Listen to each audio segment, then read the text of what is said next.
Dünyada düşünün ki, bir nömrəli korluğun səbəbi diabetdir. Zəli qoydururlar, hicam elətdirirlər. Bu piylənməyə səbəb olur. Alfa Xrom, artıq çəkidən azad ol. Hər birinizi xoş gördük, dəyərli dostlar, dəyərli izləyicilər. Bugün şəkərli diabetdən danışırıq. Şəkərli diabet nədir? Bu xəstəlik nədən yaranır və bu xəstəliyin müalicəsi doğru şəkildə necə aparılmalıdır? Bugün şəkərli diabetlə bağlı sizi maraqlandıran bütün suallara müsahibəmizdə cavab tapacaqsınız. Studiyamızın qonağı Baku Medical Plaza Klinikasının endokrinologiya şöbəsinin rəhbəri doktor Hidayət Məmmədzadə və doktor Humay Fərzəliyevadır. Xoş gördük. Təşəkkür edirik. Necəsiniz? Sağ olun, təşəkkür edirik. Yaxşı olasınız. Şəkər xəstəliyi ümumiyyətlə doktor nə deməkdir? Bu xəstəlik nədən yaranır? Gəlin izləyicilərimizə öncə xəstəlik haqqında məlumat verək. Bütün izləyicilərinizi sizlərə salamlayıram. Təşəkkür edirəm. Çox gözəl aktual mövzuya toxunmusunuz. Şəkərli diabet qlobal bir xəstəlikdir. Çox mürəkkəb bir xəstəlikdir və xəstəliklər qrupudur. Bu qanda bizim əsas vacib olacaq enerji daşıyıcımız olacaq, yanacağımız olacaq. Qlukozanın lazım olacaq hədlərdən çox yüksək olması səbəbindən biz buna tibb dilində xronik hiperqlikemiya deyirik. Bütün orqanizmin virus mənşəli olur. Pozulması ilə gedən çox ciddi kompleks xəstəliklər qrupudur. Nə üçün qrupu deyirik? Çünki bunun əsas əhali arasında daha rahat olsun deyə bilinən iki növü var. Tip 1 və tip 2 diabet. Tip 1 diabet insülin hormonunun çatışmazlığı ilə gedən bir xəstəlikdir. Şəkərli diabetin ana mexanizmi insülin hormonunun əskikliyi, yoxluğu, tip 1 diabet deyirik və ya təsirinin təsirsiz olması. Biz buna insülin rezistentliyi fonunda yaranmış tip 2 diabet deyirik. Daha çox əhalinin əziyyət çəkdiyi qrup budur. İnsülin hormonunun əsikliyi və ya çatışmazlığı ilə və bunun nəticəsində qan şəkərinin yüksəlməsi ilə gedən xronik bir xəstəlik olduğunu bilirik. Şəkərli diabet bəşəriyyətin özü qədər qədimdir. Şəkərli diabet insanın bir xəbərdarlıqdır. Çünki ağırlaşmalar var bu xəstəliyin. Bir orqanizmin fəryadıdır, hüceyrələrin fəryadıdır. Hüceyrələr acdır, qlukozasızdır, enerjisizdir. Düşünün ki, biz insan orqanizmin bir şəhərə bənzəsi yolları var, avtomobillər var. O yanacaq qlukozadır. Düşünün ki, bütün avtomobillərin yanacağa ehtiyacı var. Amma benzin yollarda axıb gedir. Düşünün, bax belə bir. Çünki o qlukozanı hüceyrəyə aparıb çatdıran maddə insülindir. Bu insülin hormonunda yoxdur, əskiklik var. Biz bunu dərman şəklində yerinə qoymalıyıq. Yaxud da insülinin səsi eşidilmir hüceyrələr tərəfindən, bədən tərəfindən tanınmır. Belə bir mürəkkəb mexanizm inkişaf edən bir xəstəlikdir. Bizim aldığımız hər bir şəkərli bir şərbət, bir qurtum orqanizm üçün fəlakətlər ola bilir. Diabetli xəstələr üçün əslində qalsa çox önəmli olan məsələ ağırlaşmalardır. Gənc yaşlarda infarktlar, korluq, dünyada düşünün ki, bir nömrəli korluğun səbəbi diabetdir. Və dializ xəstələri, amputasiyalar, burada şəkərli diabetin xüsusi bir kütlə payı vardır. İnsülin hormonu kəşf olunana qədər şəkərli diabet bir mənalı ölüm idi. Yəni şəkərli diabetin müalicəsi yox idi. Bu xəstəlik insanların, həkimlərin gözü qarşısında ölürdü bu insanlar. Ancaq 1922-ci ildə 14 yaşlı bir oğlan düşünün, komada olan bir insana artıq həkimlər və yaxınları da bu xəstəni itirəcəyini düşündüyü halda Kanadanın Toronto Universitetinin fiziologu Banting əlində bir şüşə ilə içəri gedir. Bu insulindir. Sizi xilas edə biləcək.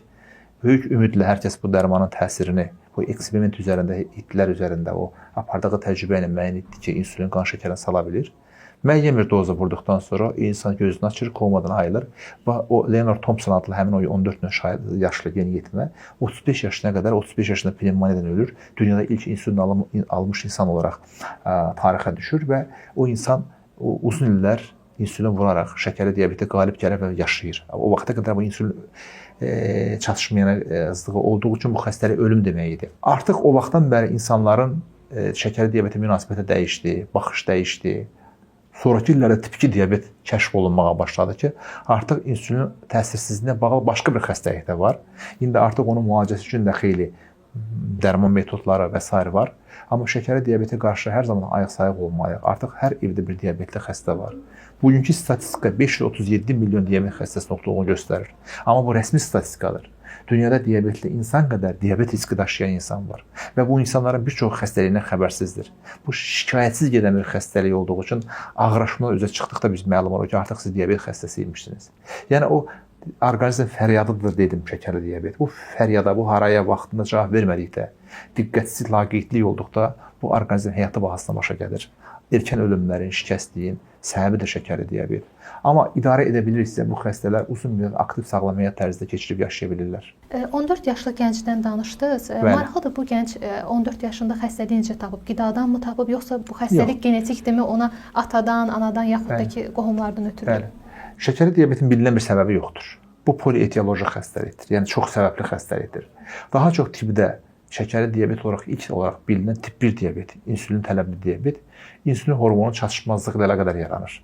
Bunun genetika ilə çox da böyük bir əlaqəsi yoxdur. Düzdür, şəkərli diabetdə genetik yaxınlıq önəmlidir. Mən ailə tanıyıram deyək, 5 bacıda 5 də diabetdir. Bizim yəni yaxın ətrafda siz belə yəni eşitmiş olursunuz, bilirsiniz. Yəni ailə üzvlərində ikisinin diabet var. Atasında var, anasında var, uşaqlarda da var. Yəni ailə şəcərəsində diabetli ailələr çoxdur bizdə. Ancaq tək də işi genetikanın üzərinə atmaq olmaz. Düzdür, genetika, genlər önəmlidir. Bizim qədərimiz, qismətimizdir. Biz onları dəyişdirə bilərik genetikamıza. Amma həyat tərzini dəyişdirə bilərik. Düşünün ki, genetikasında şəkərli diabetin meyilliyi olan bir insan, atada varsa, yaxud anada varsa 30% onun diabet olma ehtimalı var. Ata və ananın hər ikisində, atamız və anamızın hər ikisində varsa, bizim diabetli olma ehtimalı 70%. Yəni risk çox artır. Amma etmək olar ki, 30% şanslı qrupa düşə bilərik. Düşünün ki, yanlış həyat tərzi, yuxusuzluq, artıq çəki, fast food qidalanma, zərərli vərdişlər, dərmanlar və s. zamanla bu cür deyək əlavə risk faktorları şəkərli diabeti artıq var edir. Yəni genetik yaxınlıq çox önəmlidir, amma hər zaman şərt deyil. Genetik yaxınlıq daha çox tip 2 diabetdə önəmlidir. Tip 1 diabetdə insülin tələbli diabet o qədər önəmli deyil. Burada həmin o 14 yaşlı gənc yeniyetmədə diabetin yaranma səbəbi çox vaxt virus mənşəli olur. Müəyyən virus infeksiyaları var ki, bunun içərisində qrip virusu, paraqriplərdir, parotit virusudur, Epstein-Barr virusu, nə bilim, COVID vaxtı diabetli xəstələr müəyyən qədər təkamül edir, çoxaldır, müəyyən qədər istər-istəməz. Yəni virus infeksiyası burada çox önəmlidir. Mədəaltı vəzin düşünün bir orqandır, o bədən üçün ki, o əhəmiyyətli hormon istehsal edir. İnsülin hormonu. O hüceyrələr zədələnirsə, yaxud da xəstə deyək mədəaltı vəzin əməliyyat olunursa, müəyyən dərmanlar təsirindən deyək bir həmin hüceyrələr bir aqressiyaya məruz qalırsa, fəaliyyətdən qalır və nəticədə insülin hormonu çatışmır və insanda tip 1 diabet başlayır. Amma insülin tələbli olmayan diabet, tip 2 diabetdə isə burada faktorlar daha çox xəstənin həyat tərzi ilə əlaqədardır, dərmanlarla əlaqədardır. Bəzən hamiləlik zamanı insülin rezistentliyə bağlı diabet meydana çıxa bilər. Yəni qərəz diabet çox səbəbli bir polietioloji xəstəlikdir. Bəs şəkərli diabet olduğumuzu necə anlaya bilərik? Bunun hansısa bir əlaməti varmı, yaxud da ki, hansı analizlərlə bunu təyin etmək olur? Diaqnostikası çox sadədir əslində qalsa. Adcıq qan şəkəri, toxruq qan şəkəri və 3 aylıq qlükoz olaraq əhali arasında bilinən glikohemoqlobin. Bu 3 analizlə şəkərli diabetin diaqnozu qoyulur. Şəkərli diabet uzun illər şikayətsiz gedər, xəstənin xəbəri olmaz. Xəstə 10 ildən diabet olaraq şəkərli diabet xəstəliyi olduğundan xəbəri olmaz, bilməz. Şikayətlər başlayan bəzən gec olur. Ona görə erkən diaqnostika çox önəmlidir. Ona görə müəyyən risk qrupunda olan insanlar var ki, sülaləsində diabet varlığı varsa, 4 kilo və üzərində uşaq həyatı dünyaya gətirmiş doğmuş qadınlar xüsusən, 40 yaşdan yuxarı yaşlanma özü də bir risk faktorudur. Yaşlı insanlar, artıq çəkisi olan insanlar, müəyyən qan təzyiqi, xolesterin mübadilə problemi olan insanlar risk qrupuna düşdüyü üçün bu insanların ildə bir dəfə bir damla qan həyat qurtarır və diaqnozu müəyyən edir. Yəni bu insanların sadəcə bir ac qarnına, gecə yuxusundan sonra ac qarnına, damar qanından, qan şəkeri ölçməklə şəkərli diabet olub-olmadığını bilə bilirik. Önəmli bir mesajım glikometrlərlə çox vaxt evdə hər kəsdə, çox vaxt hər ailədə artıq bizim toplumumuzda da deyək diabet xəstəliyi çox yayğındır. Bir glikometr var. Glikometrlər diaqnostik məqsədlər deyil.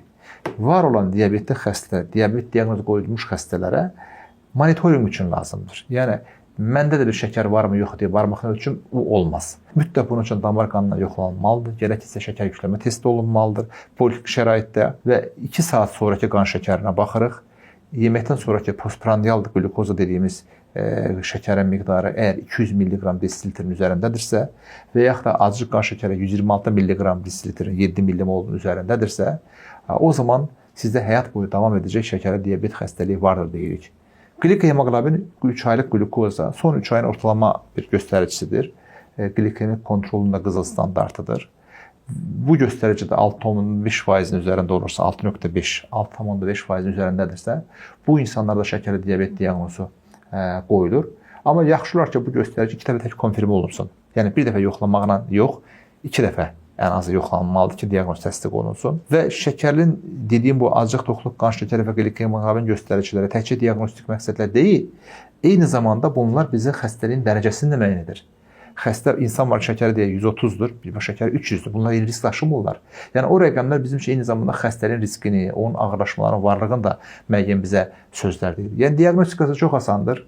İstənilən bir insan evinə yaxın bir poliklinikada, yaxud da bir xəstəxana şəraitində bir damardan qan şəkərinə baxdıraraq diabet olub-olmadığını bilə bilir. Hətta diabet yoxsa da mütəmadi check-uplar mütləq daxildir. Artıq indi bütün dünyada qəbul olunmuş protokollar var. Bütün əməliyyata gedən xəstələr, klinikaya daxil olan bütün xəstələrdə qan şəkəri yoxlanılır. Artıq bu bütün rutinimizə daxildir. Ona görə diaqnostika asanlaşıb. Bunun bir səbəbi də, yəni diaqnostikanın asanlaşmasının özü də diabetli xəstələrin erkən aşırıya çıxılmasına səbəb olur və bu da bizim qədər statistikanın ortaya çıxmana səbəb olur. Düşünün ki, bizim ölkəmizdə 10 milyon əhalimiz var. Hər 10 nəfərin biri diabetlidir dünya genelində. Azərbaycan da dünyanın bir parçasıdır. Bizim ölkəmizdə də düşünün ki, 1 milyon diabetli xəstə var. Rəsmi statistika o qədər olmasa da, ortalama bu qədər diabetli xəstəmiz var. Yəni bizim küçədə rastlaşdığımız hər 3 insanın ikisi biri diabet, biri də diabetə adaydır, diabetə namizəddir. Düşünün ki, yəni vəziyyət bu dərəcədə çətindir. Bu da bizim qidalanmamızla, yuxu rejimi pozulması ilə, artıq çəkinin çox-çox əlaqədar olan bir məsələdir. O zaman belə demək olarmı ki, məsələn, artıq çəki bərabərdir şəkərli diabet? Yəni günahkar bizim artıq çəkimiz... Hər zaman deyil. Çünki diabet dediyim kimi bir neçə xəstəliklər özündə birləşən bir xəstəliklər qrupudur. Tip 1 diabetli xəstələr var ki, bunlar arıq insanlarda, uşaqlardan diabetidir.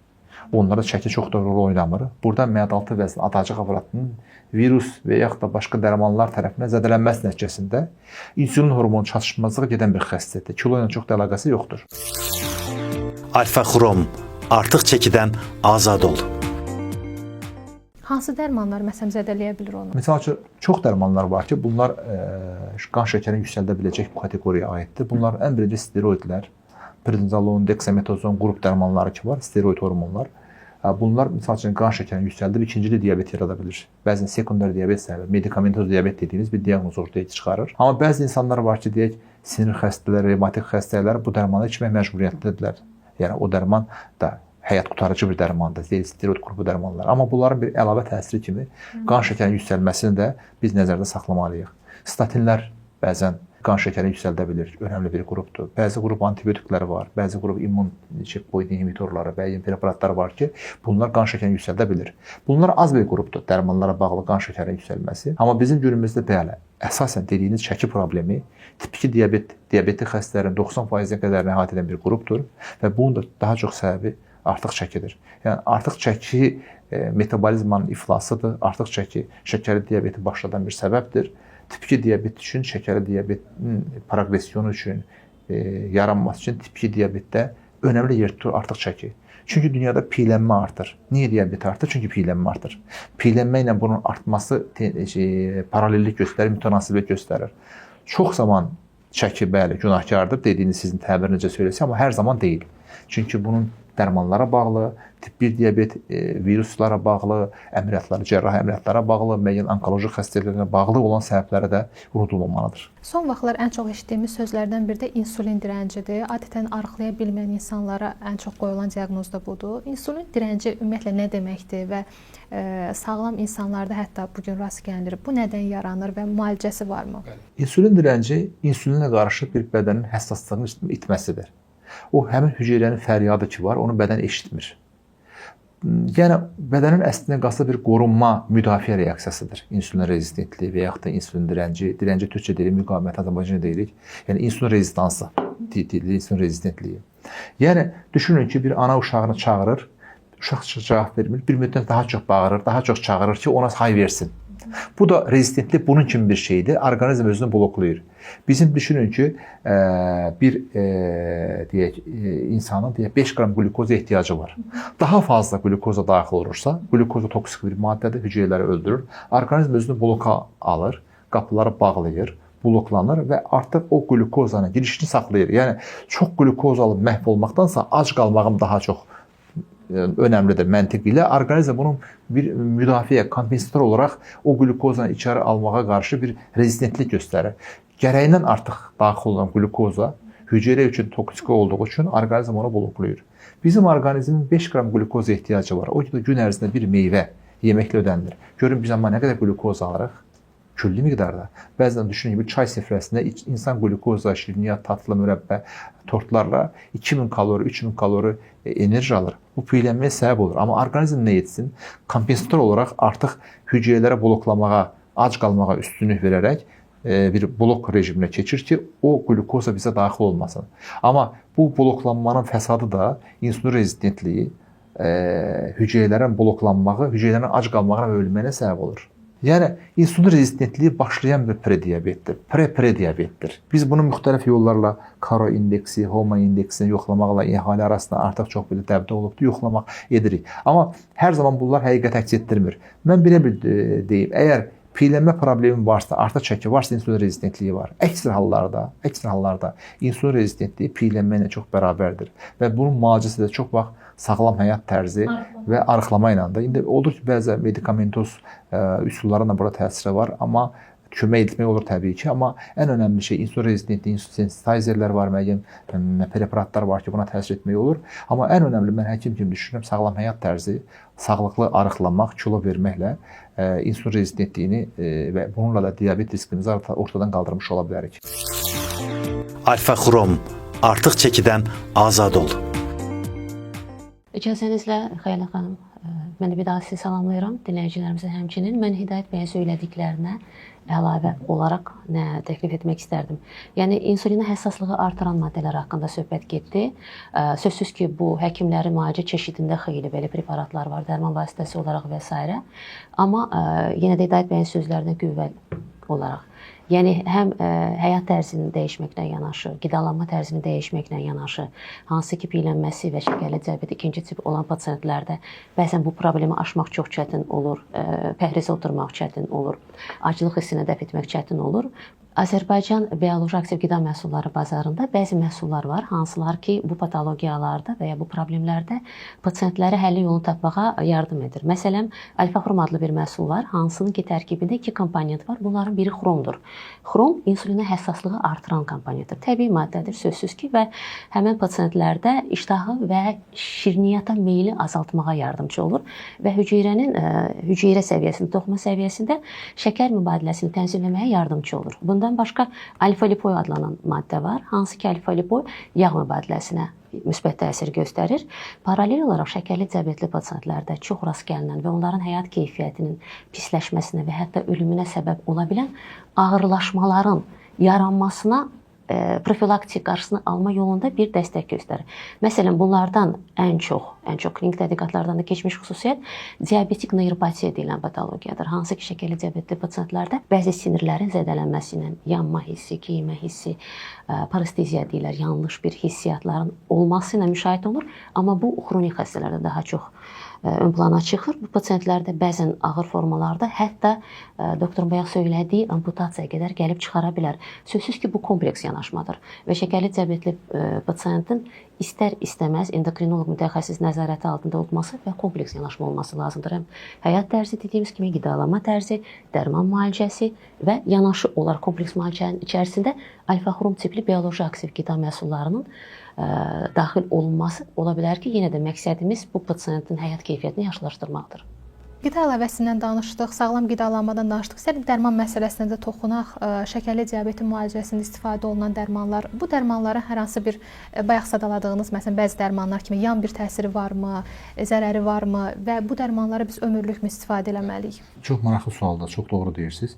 Human xanım dediklərinə bir əlavə də eləyim ki, yəni diabetik neyropatiyalar çox aktual bir xronik ağırlaşmadır və şəkərli diabetin özü ilə yaşlı bir ağırlaşmadır. Qan şəkəri yüksələndə artıq sinirlərdə zədələnmələr başlayır və uzun illər bu insanlarda paresteziyalar, keymə, sabaha qədər yandırıcı ağrılar başlayır. Ən gözəl müalicə qlikemik kontroldur. Qan şəkəri qaydasında olmalıdır. Qan şəkəri qaydasında olan xəstələrə yanaşı olaraq təbii ki, neyropatik dərman maddələri verilməsi də işə mütləq şəkildə müsbət təsir edəcəkdir. Dərman vasitəsi təbii ki, hər dərmanın müsbət təsiri və əlavə təsiri, arzu olunmaz effektləri var. Biz bunu xeyir və fayda və zərər nisbətini bir ölçüb biçərək xəstəyə təyin edirik. Diabetin müalicəsində əsas önəmli müalicə insulin terapiyasıdır. Xüsusən tip 1 diabetli insanlar üçün insulin terapiyası artıq bu insanlar üçün həyat deməkdir. İnsulin düşünün ki, dünyada 3 dəfə Nobel almış və ən çox öyrənilmiş bir molekuladır. İnsulindən çox, yəni bəşəriyyətə bəlkə fayda verəcək bu insülinin kəşfi həyat xilas edən bir kəşf oldu. Yəni 22-ci ildə həmin olan. Artıq şəkərli diabetin müalicəsində bir inqilab yarandı. Diabetologiya üçün yeni bir əsr başladı, era başladı. İnsülin müalicəsi təlimat gərəkdirən bir müalicədir. Biz xəstəyə 6 vahid deyirik, gözü görməz, 60 vahid vurar, hipoya girər, ölər. Yəni mütləq biz bu xəstəyə, yaşlı insanlara yaxınlarla gəlməyinə xahiş edirik, bir diabet təlimi veririk. İnsülinin vurulması, saxlanılması, istifadədə daşınması çox önəmli bir dərsdir. Biz mütləq bu xəstəyə təlimat veririk ki, xəstə həmin yan təsirlərdən qaçmasın. Burada insülin xəstə az vurar, şəkəri yüksək olar, çox vurar insülin xəstə komaya girə bilər və uzun müddət yanlış dozlarda vurursa xəstə, tip 1 diabet xəstə əlavə kilo alar və s. Bu ayrı bir mövzudur. Tabletlərlə əlaqədar təbii ki, hər xəstə, düşünün ki, deyək bugün 15 diabet xəstəsinə baxmışam, heç bir müalicə eyni deyil. İnsanlar çox fərqlidir və müalicə çox fərqlidir. Hər xəstənin resepti sanki bir həyat əsəridir. O xəstənin həyat layihəsidir və hər xəstə fərdi individual olaraq dəyərləndirilməlidir. Və biz çalışmalıyıq, həkimin maksimum bacarığı ondan ibarət olmalıdır ki, xəstəyə zərəri az olan, yaxud da mövcud zərərlərdən qaçınaraq faydalı tərəflərini xəstəyə gətirə biləcək müalicə istifadə eləsin. İndiki günümüzdə, misal üçün, müəyyən qrup preparatlar var ki, sidina şəkəri atır. Ürəyə təsiri var, böyrəyi qoruyur, xəstənin böyrək yaxınlaşmanı qoruyur. Uyğun xəstələrə bunu veririk. Amma zəif, arıq, üzülmüş, böyrək funksiyasında problemi olan, xüsusən yaşlı insanlara ciddi prostat problemi olan, su içmək çox tələb olunur bu cür preparatlarda. İçməyən insanlarda bu dərman yanlış təyin edəriksə, baxmayaraq gözəl preparatdır, amma uyğun olmayan xəstə verərik ki, zərər görərik. Yəni şəkərli diabetin müalicəsində yaxşı dərman olmur, uyğun dərman var. Fərdi yanaşılır. Çox fərdi yanaşılmalıdır. Elə insanlar var ki, onlara kilo verdirici müalicə aparılmalıdır. İndi bilirsiniz, əvvəlki illərdən fərqli olaraq 2000-ci illərin əvvəlində, 90-cı illərdə şəkərli diabetin müalicəsində bir neçə qrup dərman var idi, bir-iki qrup dərman var idi və bir-iki insülin var idi. İndi insülin texnologiyası gəlişibdir. Yəni kilo verdirici iynələr, GLP-1 reseptor agonistləri deyən müəyyən qrup dərmanlar var, semaglutid, tirzepatit və s. Artıq bugünkü günümüzün hər yerdə bütün konqrelərdə danışılan bir molekuladır. Bu cür preparatlardan, daha yeni preparatlar, müalicələr xəstələrə daha deyək həftəlik deyə vurulan iynələr, yaxud da çox effektiv xroniki ağırlaşmalardan qoruyan dərmanlar kəşf olunubdur. Təbii ki, bu dərmanların əlavə təsirləri var, amma bunu uyğun xəstəyə təyin etməyimiz lazımdır. Və yanaşı əlavə təsirlərindən qorunmaq üçün də ən önəmli şey təqibdir. Şəkərli xəstəliyi, şəkərli diabet apendisit deyil, əməliyyat etdik ki, adlı qutardır. Bu xroniki bir xəstəlik olduğu üçün mütəmadi bu xəstələrin kontrol lazım. Həkimə gəlib getmək lazım. Həkiminə bağlı bir xəstəlikdir və yaşam boyu davam edən bir xəstəlikdir. Dərmanların əlavə təsirlərindən qaçınmaq üçün də biz xəstədə mütəmadi qaracə böyrək testlərini yoxlayırıq, qan şəkərini kontrol edirik. Hər zaman bir sorğu edib soruşuruq dərmanların əlavə təsirlərinə görə. Deyək xəstə iynəni vurduq, semaglutidi vurduq, soruşuram 2 həftə keçməmiş, mütləq xəstə gəlməsə ən azı mən və asistentlərimə əlaqə saxlayırıq. Vəziyyətiniz necədir? Əlavə təsirlər baxımından bulantı, qusmanız varmı? Kilo verməyə çalışırsınızmı? Dərman necə qəbul? Ya bir ay sonra mütləq xəstəyə müalicə etmək. Ən gecə mən istəməz, xüsusən ilk dəfə diaqnoz qoydum, xəstə bir ay sonra kontrola çağırıram. Görüm, əlavə təsirlərdən qorunmaq, əlavə təsirdə soruşmaq üçün çağırıram xəstəni. Yəni görüb xəstə bu dərmana uyum göstərirmi? Necədir vəziyyəti? Sadəcə rəqəmlər deyil. Elə xəstə dərmanı var ki, sulfanalit qrup dərmanları var diabetin müalicəsində. Sovet vaxtı, yəni keçmiş çox istifadə dərmanlardır. Şəkəri çox ani qəşəng sala bilir, amma bu orqanları qorumur, böyrəyi qorumur, gözü qorumur, riskləri çoxdur. Yəni biz xəstənin şəkərlərini ani salmaqdan daha çox xronik ağırlaşması qoruyan, ağırlaşmalardan uzaq tutan, əlavə təsirləri az olan, daha sağlam bir həyat tərzi keçirən xəstələrdə bu dərmanlar xariqələr yaradır. Yəni ona görə dərmanların əlavə təsiri həkim üçün hər zaman diqqət mərkəzində olmalı bir məsələdir və fərdi yanaşma.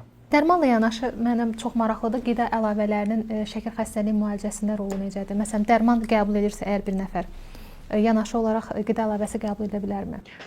Xeyr xanım, sual üçün təşəkkür edirəm. Bu qərarı yalnız həkim verə bilər. Əgər həkim nəzarəti altında olan pasientdirsə, həkimin tövsiyəsi ilə dərman vasitəsi ya tək, ya da kompleks müalicədə bioloji aktiv qida məhsulu ilə paralel mən düşünürəm ki, gedə bilər. Amma eyni ilə deyildiyi kimi hər pasientin vəziyyəti, durumu fərdidir. Buna yalnız və yalnız həkim qərar verməlidir. Bəs əgər şəxs şəkərli diabet deyilsə, insülin dirənci varsa, yəni şəkərli diabet olma ehtimalı çoxdursa, bu adamın məsələn qida əlavəsini alıb öz başına qəbul etməyi doğrudurmu? bioloji aktiv qida məhsulları xarici inkişaf etmiş ölkələrdə hətta marketdən belə açıq ala bilərlər. Zaten verilən dozalarda, tövsiyə olunan dozalarda içildiyində xüsusi bir əks təsirləri, əlavə təsirləri demək olar ki, olmur.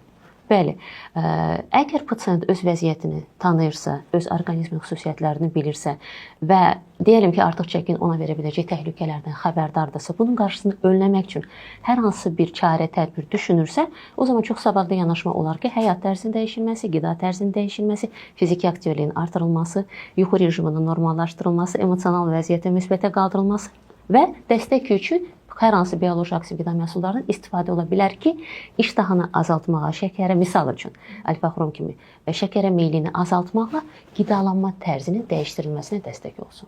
Bununla çəkisini azalda, qarın piylənməsini azalda və dolayı yolla da olsa şəkərli diabet 2-ci tipin və yaxud da gizli prediabetin qarşısını almağa dəstək göstərə bilər. Amma yenə də qida etməni tövsiyə etdiyi kimi mütəmadi check-uplar önəmlidir ki, pasient özünün öncədən gələ bilən, xəbəri olmayan, əlamətləri gizlin keçən xəstəliyini vaxtında görüb tanıya bilsin. Alfa-xrom, artıq çəkidən azad ol. Amma bəzən olur ki, təyin olunmuş dərmanlar, qida əlavələrlə yanaşı insanlar bəzən Türkiyə çarələri, xalq təbabətinə üst tuturlar, otlardan istifadə edirlər, zəli qoydururlar, hicam elətdirirlər, qan aldırırlar, sistem qoşdururlar. Yəni yerli yersiz, hətta evdə sistem qoşdurub ağırlaşanlar da olur. Ümumiyyətlə bu məsələyə istərdim ki, münasibətiniz bildirəsiniz. Bu suala görə sizə ayrıca təşəkkür edirəm. Çox yaralı yerimizə toxunursunuz. Çünki xəstələr bilirsiniz, şəkərli diabet xəstəliyi insan bəzən qəbul etmir bu xəstəliyini. Xüsusən ilk dəfə diaqnoz qoyulan xəstəlik niyə məhz məndə oldu, niyə bu xəstəlik baş verdi, bir depressiya yaşayırlar. Və insan bir müddət sonra qəbul olunur və çıxış yolları axtarır. Və daha rahat yollara qaçmaq üçün də bəzən mediadan duyduqları, televizordan eşitdikləri, nə bilim, qonşu, rəfiqə məsləhəti ilə bu cür yan yerlərə keçirlər, xəstəliyini qəbul etmək istəmirlər. Və dediyiniz ozon terapiyası da 6 aydan bir sistem köçürməkdir, nə bilim, zəli qoydurmaq da, o qədər belə fitoterapiya, otlarla müalicə. Bəzən reklam çıxır qarşısına internetdə, şəkərli diabeti kökündən qurutduq, şəkərli diabet artıq tarixə qovuşdu. Bu insanları istər-istəməz milyonlarla insan qulaq asır. Həmin o reklama aldanan deyək bir 1000 nəfər, 500 nəfər o reklama aldanırsa, artıq o iş adamının necə deyim, işi artıq həyata keçmiş olur. Və nəticədə o insanlar ağırlaşıb, sonuçta yenə bunlar insana həkimə gəlir. Yenə bunlara tibb, elm müalicə edir, elm xilas edir. Ona görə mən bilməyən şəkildə əhalimizə, izləyicilərimizə bu mesajı vermək istəyirəm. Qətiyyən anlanmasınlar bu cür şeylərə. Şəkərli diabetin əsas müalicəsi, əsas bizim önəmli vurğuladığımız məsələ diabet təlimidir. Bu xəstənin pəhrizinə, idmanına, dərmanlarına əməl etməyi, vaxtı-vaxtında kontrollara gəlməyi, şəkərlini ölçməyi, qeydlərini həkimə gətirməyi, yəni kontroldan çıxmamaqdır. Biz buna tibbində diabet təlimi deyirik. Diabet təlimi fərdi eğitimlə, qrup şəklində eğitimlərlə aparılır. Diabet təlimi şəkərli diabetin müalicəsində ən vacib olan məsələdir. İkinci pəhriz müalicəsidir. Üçüncü idmandır, fiziki fəallıqdır. Dördüncü də dərmanlar. Dərmanlar da insulindir, insulin özü də bir dərmandır və tabletlər və injektabl terapiya dediyimiz yəni iynələr, arıqladıcı iynələrdir. Hansı ki, bunlar həkim nəzarətində olmalıdır. Bundan başqa hər hansı bir fitoterapiyanın, ozon terapiyanın, sistemlərin, hər hansı bir otlarla müalicə, heç bir şəkərli diabetin müalicəsində fundamental elmdə yeri yoxdur. Biz bunu ömrünü, həyatını diabetə həsr etmiş bir həkim olaraq, mütəxəssis olaraq deyirəm. Heç bir elm əsası yoxdur. Xəstələrimiz, insanlarımız bu cür belə deyim, o köməkçi, yardımçı, alternativ tibbə, bu cür fitoterapiya, nə bilim, digər bu alternativ müalicələrə, zəliyə, ozona, nə bilim, nələrəsə vaxtlarını itirməməyini tövsiyə edirəm. Sonra ağırlaşmalarla gəldikdə o insanları vəziyyətdən çıxarmaq üçün xeyli zaman sərf etməli oluruq. O baxımdan belə işlərə aldanmasınlar. Elm var, həkim təyinatı var, doğru düzgün mütəxəssisə getsinlər, doğru düzgün müalicələri alsınlar. Əgər müalicə təyin olunubsa, dərmanları vaxtı-vaxtında qəbul etsinlər, kontroldan çıxmasınlar, diabet təlimini əməl etsinlər ki, bu xəstəliyinə dost olsunlar. İstərdim son olaraq qidalanma məsələsinə toxunaq. Şəkərli diabet xəstələri nələr yeməlidir, nələr olmaz? Və bir də bir maraqlı məqam var. Bəzi insanlar deyir ki, mən şəkər yemirəm, mürəbbə yemirəm, nə bilim, şirin çay içmirəm, amma bir oturuma bir dənə çörək yeyir məsələn. Ümumiyyətlə şəkər qəbul etməsək belə, yediyimiz o qidalar çörəkdir, nə bilim, ağ undan hazırlanmış məmulatlar da, onlar şəkərimizi qaldırırmı? Əlbəttə, yəni çörək özü də şəkərdir. Biz birisi toplum olaraq çörəyi çox yeyən bir toplumuq, xalqıq. Biz hər zaman süfrədə çörək var. Hər evə gedən ən azından nəsə bir şirniyyat, kökə, nəsə bir şey var.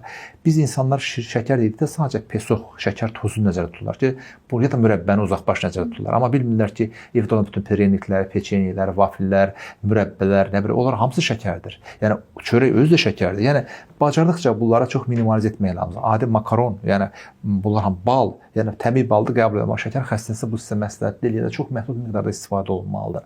Yəni əslində qalsa pəhriz məsələləri hər kəsə aiddir, diabet xəstələrə xüsusilə aiddir. Burada ən önəmli qadağan etdiyimiz şeylər bətir şəkərdir və un məmulatlarıdır, konservləşmiş qidalardır, zərərli vərdişlərdir. Hər kəsə məsləhət gördüyümüz qida davranış dəyişiklikləridir. Bunlar diabet xəstələrimiz üçün də çox önəmlidir. Amma deyək, ət məmulatlarıdır, yağdır, ağartı məhsullarıdır, tərəvəzlərdir, çox şirin olmayan meyvələrdir. Bunlar diabet xəstələrimiz üçün də məhdudiyyəti yoxdur, qəbul edə bilərlər. Su içməyi çox məsləhət görürəm. Diabetli xəstənin bədəni susuzdur, quruyur. Bizim əhalimiz çox da su içən deyil. Uzaqbaşı çay içir, onun da yanında tatlı mürəbbə şirin var. Ona görə su içməyə çox diqqət etsinlər, yeməkdən qabaq içsinlər, oturaraq qurtumla içsinlər. Bunun hamısının gigiyenası var, qaydası var. Yəni qidalanma çox önəmlidir. Bu ayrıca geniş bir mövzunun verilişin, söhbətin mövzusudur. Əsasən şəkərli qidalar, xüsusən çörək məmulatlarına çox diqqətli olmalıdırlar və maksimal dərəcədə bunları minimalizə etmələrini tövsiyə edirəm. Təşəkkür edirəm Hidayət bəy. Çox sağ olun müsahibəyə görə. Hüma xanım sizə təşəkkür edirəm. Sağ olun. Bugün dəyərli izləyicilərimizə həm şəkərli diabet nədir, nədən yaranır, müalicə yolları necə aparılır, həm şəkərli diabetin müalicəsində qida əlavələrinin rolu haqqında danışdıq. Məncə çox faydalı bir müsahibə oldu. İzləyicilərimizə əgər bəzi suallar qaranlıq qaldısa, sizi maraqlandıran suallar varsa şərh bölümümüz açıqdır, buyurub yaza bilərsiniz. Həkimlə də əlaqə saxlamaq istəsəniz, videonun açıqlama bölümündə və videonun üzərində sizə nömrələr təqdim olunacaq. Əlaqə saxlaya bilərsiniz. Belə, özünüzə yaxşı baxın, həmişə sağlam qalın. Növbəti videolarımızda görüşərik. Sağ olun. Çox təşəkkür edirəm. Sağ olun. Sağ olun.